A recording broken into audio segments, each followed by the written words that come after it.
Hey there mga my loves, Aquarius! Thank you so much for always staying here with me in this channel, babe. So before we start your reading, reminders muna kasi na hindi to for everybody. So just pick up only the messages you think are for you. At kung feel mo po na ang reading na to for you, then this reading might be really for you. And of course, wala rin po tayong gender detail. So babae, lalaki, LGBT, lahat po kayo welcome. You can flip roles if you want for cross-watchers. Of course, welcome rin kayo rito, no? So, just take only what resonates. So yeah, mga babes, kung hindi niyo pa knows, meron pa po tayong other channel.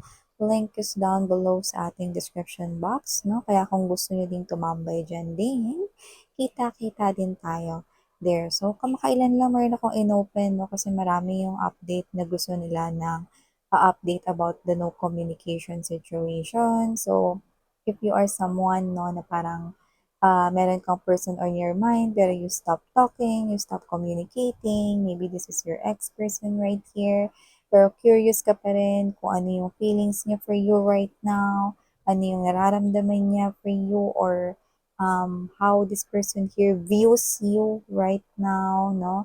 We're gonna take a look at his or her current or real-time energy. So, kung meron rin siyang possible na mensahe for you, then that's what we're gonna find out, no? Possible message niya na hindi niya kayang sabihin sa'yo directly or hindi niya kayang aminin directly. Yun din ay ating ito try na kunin for you. So, if you're interested, no, to avail that hidden slash secret messages reading, no, so you may want to inquire here to the High Priestess Tarot KR at gmail.com.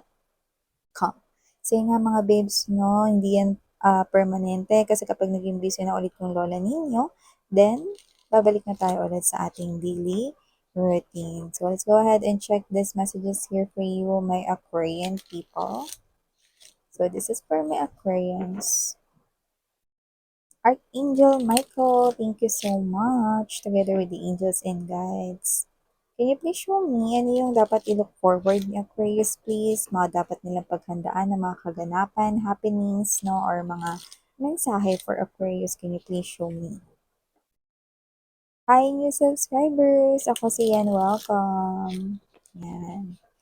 Sa mga supporters ko since day one, thank you so much mga babes. I really do appreciate your love and warm support. So yeah, let's go ahead and check these messages here for you, Aquarius.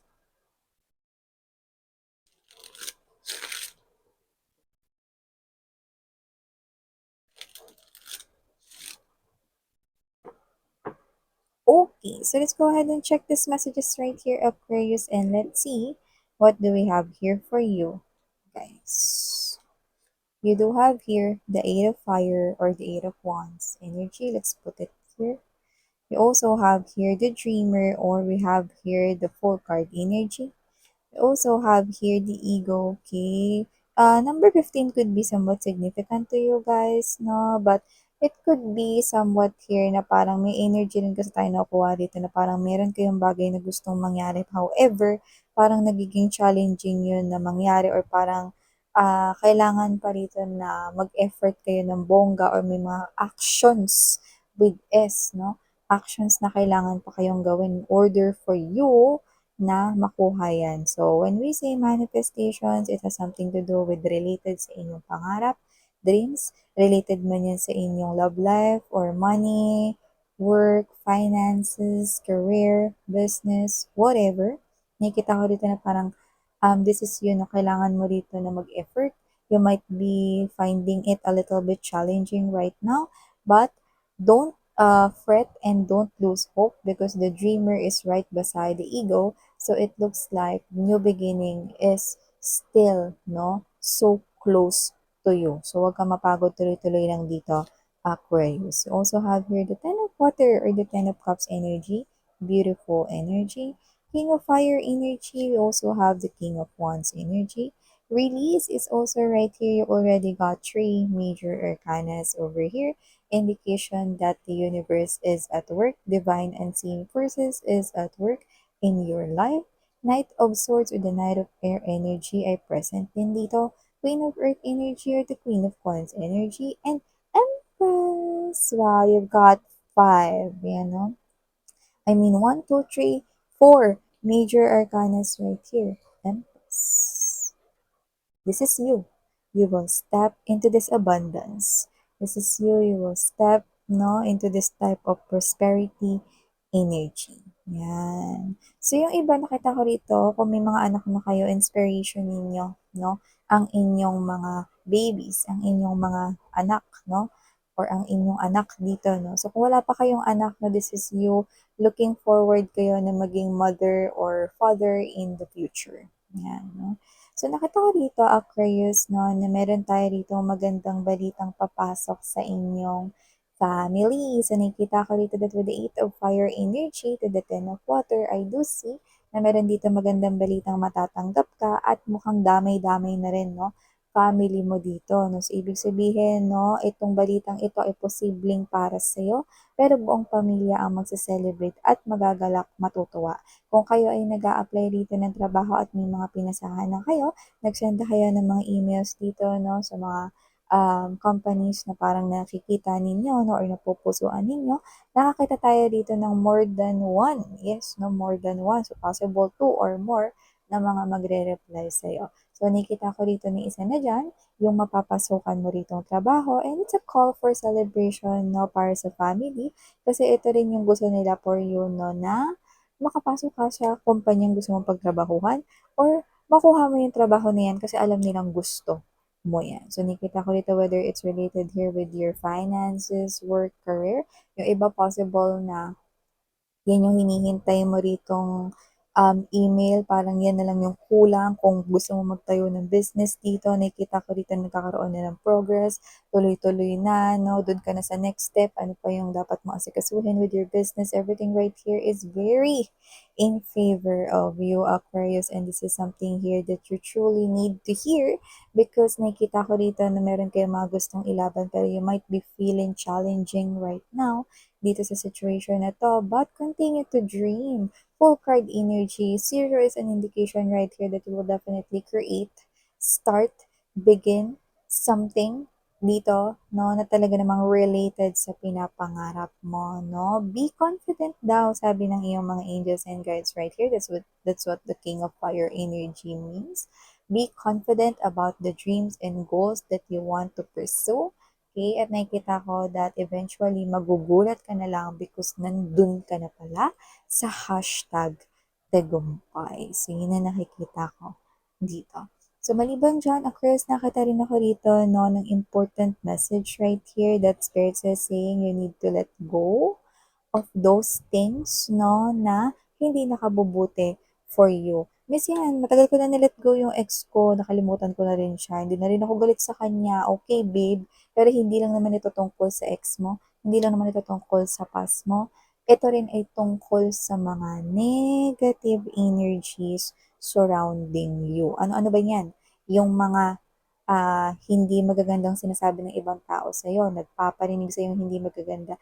Ay, sus! Ayan na naman si Aquarius. Bida-bida na naman siya. Feeling maganda. Feeling gwapo. Yan. Isa na yon.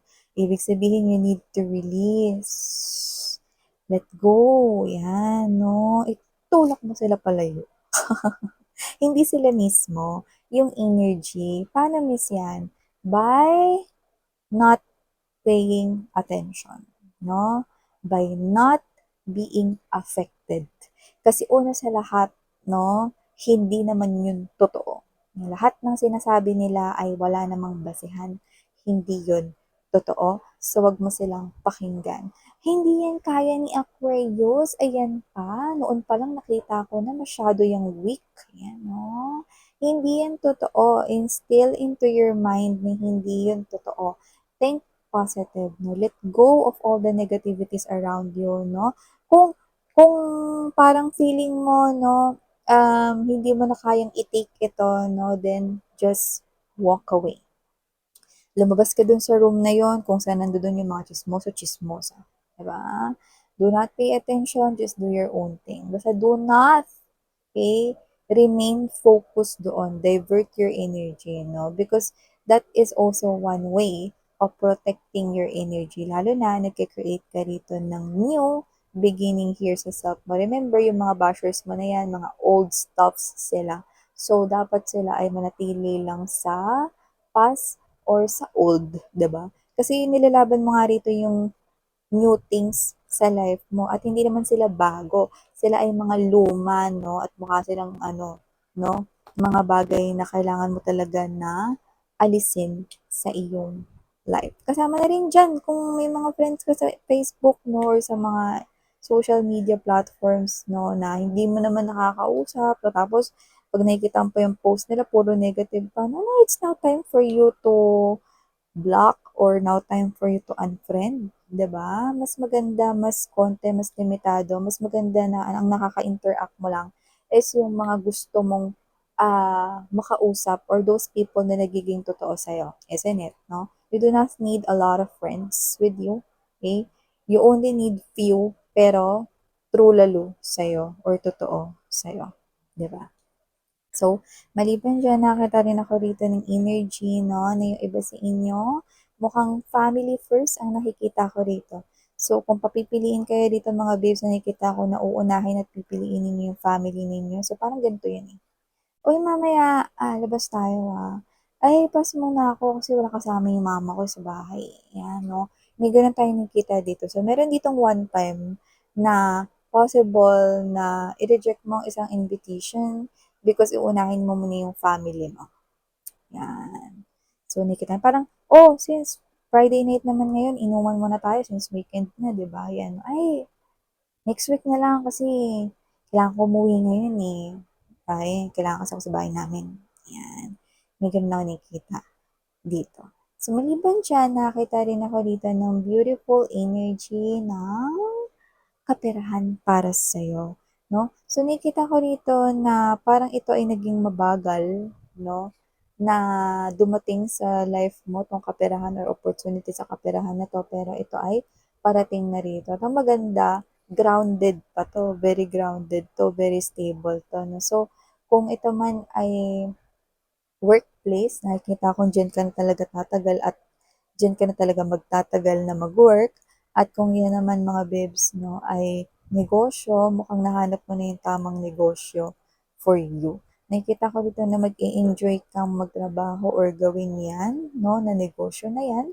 Nakita ko dito, no, na ikaw pa nga ito na parang mas mamomotivate pa, mas may inspire pa na mas payabungin, no, ang iyo ritong kaperahan dahil gusto mo yung ginagawa mo. So, iba for some reason, nakita ko dito na posibleng gumamit kayo ng internet or online since uso naman yun ngayon.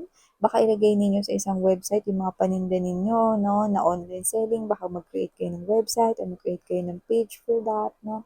Or yung iba sa inyo na nakita ko dito that you could be communicating here with other potential business partners, no, in every parts of the world.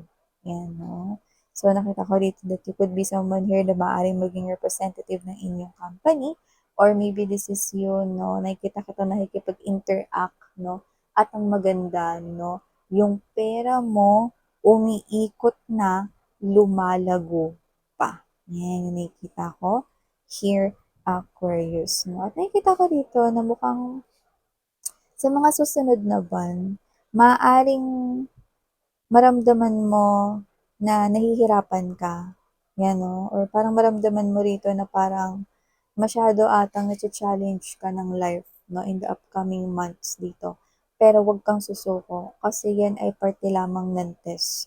Once na malampasan at malusutan mo 'yan, sa'yo ang kaperahan mga babes. Kasi nakikita ko rito 'no, na maraming biyaya ang darating sa buhay mo pero ang pinaka nag-i-stand out ay pera.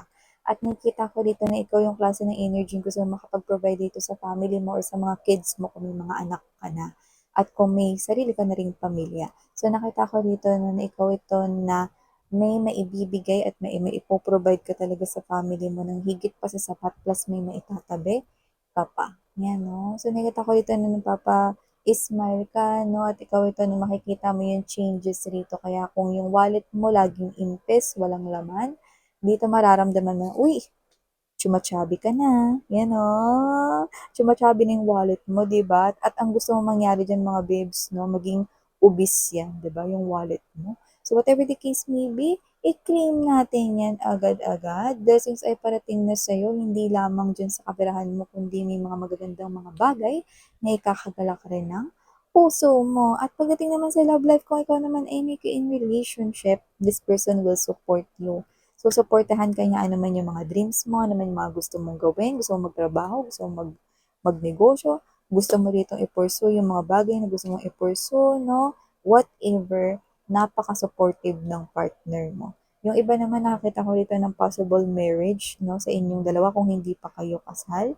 This person right here, no, sa kanyang isip, no, asawa ka na niya kahit hindi pa kayo officially na nakapirma, no, sa marriage contract na maaaring hindi pa kayo kasal pero sa isip niya, asawa niya na kayo. So, nakita ko rito no, ng energy na itong person na to no, ay magsispend ng more time with you.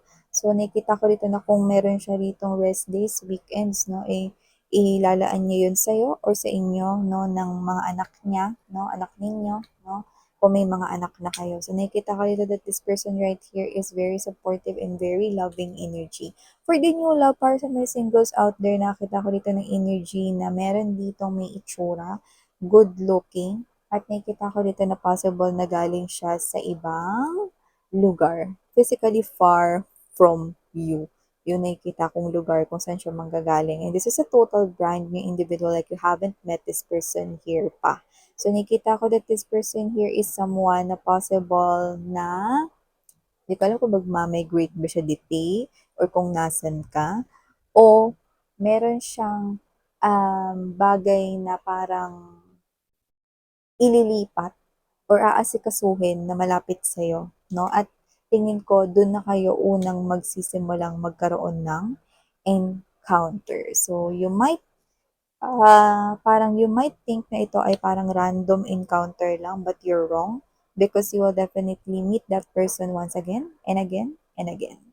Yan. So yeah, these are all the messages we've got right here for my Aquarian people out there. Thank you so much. Muli ako po si Yan Sarang Heo, Love and Light. Annyeong!